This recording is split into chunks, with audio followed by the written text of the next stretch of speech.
So let me ask you this. So I have written a couple of things. Yeah. My wife is always like, and even my niece who lives in California and works in the industry is like, that's a pretty good script. But what do you like? I wouldn't even know where to start. And I have an agent and the whole thing, but I wouldn't even know where to start.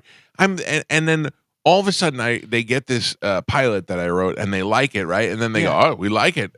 Give us the rest of the show. I go, well, I don't have the rest of the show. Yeah, I only have it's a whole process. Yeah. It's a whole. It's a ton of work. But if I always started with it. Always starts with the script, and then you get your script, you send it out to people, and you look for independent money if a studio's not going to pick it up. I just wonder how many, like in my mind, they're getting so many scripts from people who think that they're giving them good scripts that I'm just going to be like one of those guys that thinks I have a good script and it's going to go on a pile and nobody's ever going to look at it. So I toured with Saget for years, right? Okay. I toured with Bob. I opened for Bob for a lot of years. So when I wrote this one script, I was like, John Stamos is perfect for this part. Will you please get Stamos the script? He got Stamos the scripts. He read it. He goes, dude, this part is perfect for me. I'm in. Wow. So I had Stamos had said yes. So then I went to some money guys that I knew who wanted to make a movie. And you got John Stamos attached to it now? Stamos was the stud centerpiece, and then Rappaport was the fumbling husband. And we made My Man Is a Loser, and that was how the first one happened. And after the premiere, some other finance guys that wanted to make it like $1 million movie were at the premiere. They came up to me right after. They're like, "Hey, we loved your movie. Do you want to do a movie with us?" What is the budget of the Loser movie? My Man Is Loser was $5 million. Wow! And somebody put that up. But in movie, a group of people. In movie terms, is not a lot of money. But it was a lot of money Detroit. for you to gather. I grew up on a scrap metal truck shoveling brass every day with my dad. Gotcha. $5 million is a lot of money, no matter what country you're from, what neighborhood you're from. But you knew you could confidently make a movie for $5 million. 100. I thought I could make that. I was willing to make that movie for $1 million. Right. But it was like some big money hedge fund type guys that wanted to puff out their chest and say, if we're going to make a movie, we're going to spend. Stamos is getting a trailer. Rappaport's getting a trailer. Brian Callen's getting a trailer. Nobody even knew who he was. The mere fact that Bob Saget gave it to Stamos says something about you and him. You know what I mean? Like, because how many people come up to Saget and say, hey, can you do this? Can you get this to this guy? And he's like, yeah, sure. You know what I mean? Like, that had to have been him going, all right, this guy's funny. I know this guy. Stamos, read this. Yeah, he had a lot of confidence in me, and plus I had written other things that Bob had read. Right. And so I could write. I always loved writing just as much as I love stand-up. Yeah. But stand-up was like my passion. So I stayed on the stand-up course, but I would always be writing on the side. And so as things got written and finished, excuse me, I would show them, I'd show them to my friends or show them to people, and they'd be like, hey, man, you got to figure out a way to make this.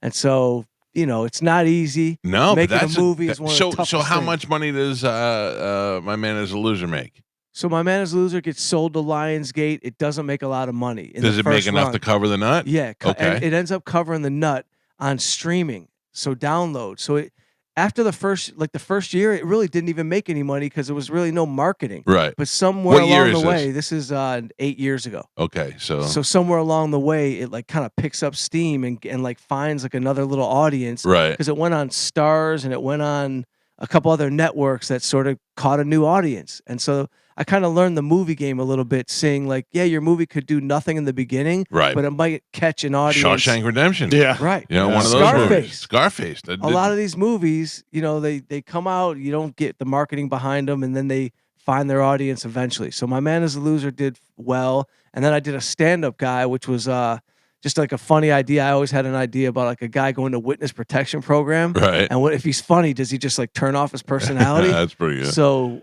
it was about a guy who goes into the witness protection, and he ends up doing stand-up on an open mic one night. And he becomes accidentally famous because he gets in a fight in the bar. And so whatever. Now he's back out. Wrote that, and then that got sold to Netflix. Who was in that? The Rappaport again? Oh, I did. Rappaport had a small part. Right.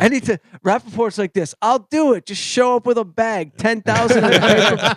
You know what I need. Just show up with the bag. He loves a bag. Yeah. He's old school New York, so he gets the bag. He's great. And I always know he delivers. He's super pro, super on time, and like just a great actor. And he is a great actor. He really is. Yeah. He and I had a huge fight. Over? And, it was my fault. I was being a dick. And he had gone on Howard so many times and was like really turning into. I told him he was turning into a whackpacker. Like he used to be this great actor. So right as I'm driving and listen to it, we get an email. Would you like to have Michael Rappaport on the show? And I go, yes, I would. So I could tell him how much he sucks now, and I did. And he fired right back at me, and it was great. And then I kept buying cameos and making him make cameos that he didn't know he was making for me, and it was great. And then one day he was coming to town, and he called me, and he said his fake son, what's that kid's name? Dean called me and said, "Look, we're coming. Mike doesn't want to have bed." I was like, "No, I'm not really mad." I'm like, "Come on." And we've been tight ever since. He's really like a good dude. Yeah, he's a good dude. As crazy as he is on the internet and doing his thing, he's that much of a good dude. Yep. That's so funny. So I'm gonna tell you my 2 scripts that I wrote that I love that I try to tell every celebrity about, and you tell me which one sounds more promising. Let's go. So I got a guy who is a local TV anchor, and his goal is to be like the next Regis. He wants that midday talk show housewife gig. And he gets called into the office. He thinks he's going to get that gig, and he ends up getting fired. Mm-hmm. And his wife, who left her job at CNN to be his wife, she when she left her career, she said that she's going to stay home and be a mother. They couldn't have kids. They adopt this Asian kid. Yeah. Now, the guy didn't want kids at all because he wanted to be Regis. She has to go back to work now at CNN, and he has to take care of the kid. And the kid's Wang, this little Asian kid. And the show's called Me and Wang. And now this guy has to take Wang, and then Wang turns out to be a genius. So he starts taking Wang to the track and doing things along those lines. That's one. Then the whole idea is how him and Wang develop a good relationship. Then the other one, which is the one I really liked, actually wrote a lot of, was you get this one I wrote with Faison Love. Do you know who he is? Yeah, very well. Faison Love and Chris Stefano in the roles. Chris Stefano is a low-level mob guy. He works for a mobster. He's like not even the muscle guy. He's the guy that goes and collects the money. And Faison Love is the guy who carries a gun and protects a drug dealer. And both those guys went to high school together, and they both want out of that life. So they both decide to get rid of everything, go on the run, and leave together. And they're going to go out. But the problem is that things keep happening, and they have to keep doing one more job together. And like Faison's mother's got to go to a nursing home, and they need the money, so they got to go pull one more job together. And it's these 2 guys who don't really like each other having to work together. That one I think could actually be pretty funny. So was the first one a movie or a TV show you wrote it as? So in my head, it's a TV show because it's going to take time for the relationship between Wang and the father, who in my head at the time was Alec Baldwin, to develop that relationship. I think Alec Baldwin's too old now. But I don't know. I'm gonna give you my semi-professional opinion. This. Yeah. Okay. I think the first one is a great Me and Wang movie. Yeah. I think it's a movie. And you know how people are adopting teens these days? Yes, that was the whole point. She gets a little Asian kid. You adopt an Asian kid. Yeah. I mean, and he's taking him to the track. Yeah. He's picking horses. Yeah. You're making money. Wife has to go back to work. Meanwhile, eventually, maybe she ends up not having to work because you're making so much money with Wang. Right. that you guys end up killing it, and the family gets to just live at home, and you just put Wang in a room, and he's picking bets. He's running the book. You get Rappaport, I'll bring you in on the project. Get Wang. I got Rappaport. You get Wang. I'll get Wang. No problem. By the way, let's just fund it in your neighborhood. Yeah. Knock on 4 doors, you'll have $5 million. Listen to me. If we were to go get Wang, you know what we do? We go like they did with what was that Captain Phillips movie where they went and they got that guy from Ethiopia who had never acted before. Yeah. I'm the captain now. We just go get a Wang. We just go, and if he doesn't work, we'll exchange him for another one. Let's go. There's Wangs everywhere. There's Wangs everywhere. Yo, that's easy. There's a Wang right now dying to act.